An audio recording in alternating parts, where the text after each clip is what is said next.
क्या आपने कभी सोचा है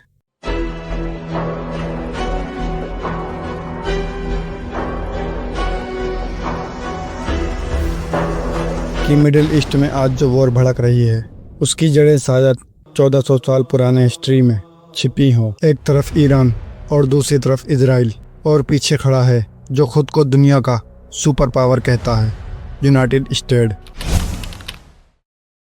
लेकिन इस कहानी को समझने के लिए हमें समय में बहुत पीछे जाना होगा, आज से लगभग 1400 साल पहले।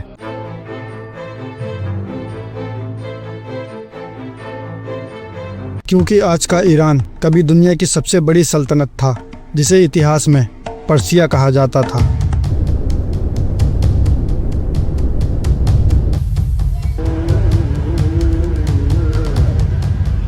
और यहीं से शुरू होती है एक ऐसी कहानी जिसमें जंग भी है, इंसाफ भी है, और इस्लाम का वो दौर भी है जब पहली बार इस ज़मीन पर इस्लाम का परचम लहराया था। फारस की ताकतवर सल्तनत आज से करीब 1400 साल पहले मिडिल ईस्ट की सबसे बड़ी ताकत थी, जिसे कहते हैं सासानियन एम्पायर। यह सल्तनत इतनी ताकतवर थी कि रोमन एम्पायर जैसी ताकतवर भी इनसे लड़ने से डरती थी। उस समय यहाँ के लोग आग की पूजा करते थे और बड़े बड़े आग के मंदिर बनवाए जाते थे। लेकिन उसी समय अरब की रेगिस्तानी धरती पर एक नई रोशनी जन्म ले चुकी थी, और वो रोशनी थी इस्लाम की।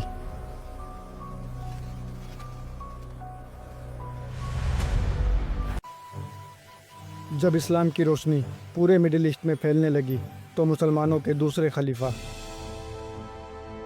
उमर इब्ने अल खत्ताब के दौर में इतिहास ने एक नया मोड़ लिया। मुस्लिम सेना फारस की सरजमीन तक पहुंच गई।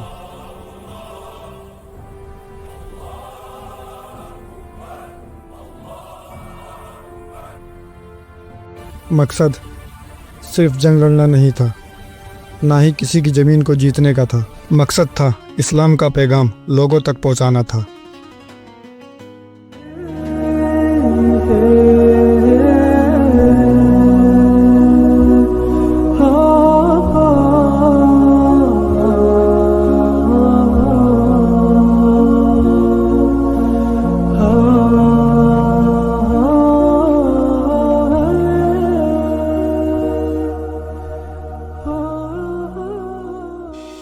लेकिन फारसी सल्तनत इतनी आसानी से हार मानने वाली नहीं थी, और फिर इतिहास की एक बड़ी जंग हुई।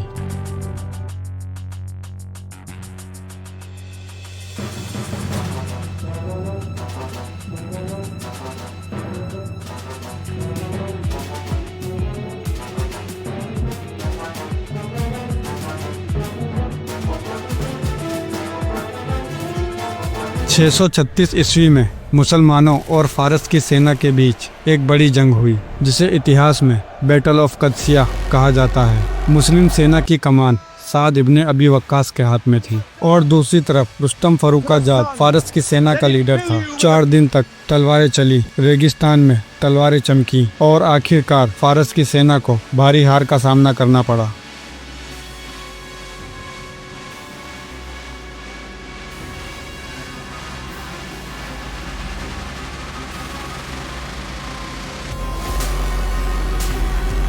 कदसिया की जंग के बाद मुस्लिम सेनाएं आगे बढ़ी, और कुछ ही समय बाद फारस की राजधानी टेट्सुफून भी मुसलमानों के हाथ में आ गई। इसके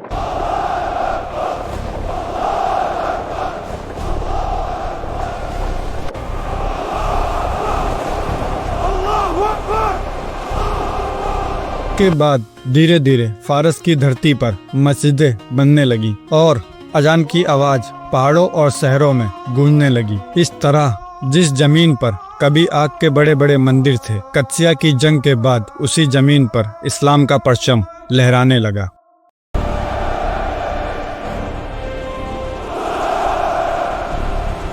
समय गुजरता गया, सल्तनत बदलती रही, और 16वीं सदी में एक नई सल्तनत आई। इस दौर में ईरान को शियाओं का सबसे बड़ा मरकज बना दिया गया, और आज भी ईरान को दुनिया का सबसे बड़ा शिया मुस्लिम देश माना जाता है।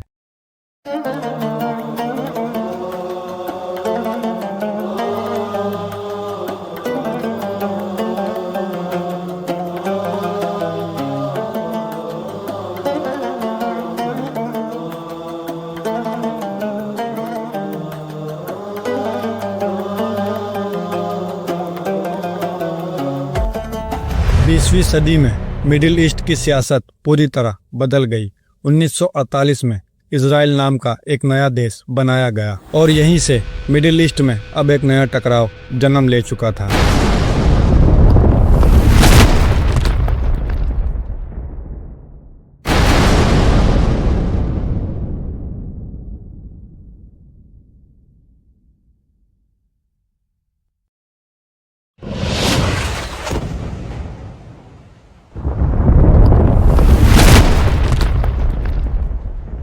उन्नीस सौ 89 में ईरान में एक बड़ा इनकलाब शुरू हो चुका था, जिसे इतिहास में ईरानियन रेवोल्यूशन कहा जाता है। इस इनकलाब के बाद रियाउल्लाह खामनी को ईरान का सबसे बड़ा नेता बनाया गया और उसी समय से ईरान और इजराइल के रिश्ते दुश्मनी में बदल गए।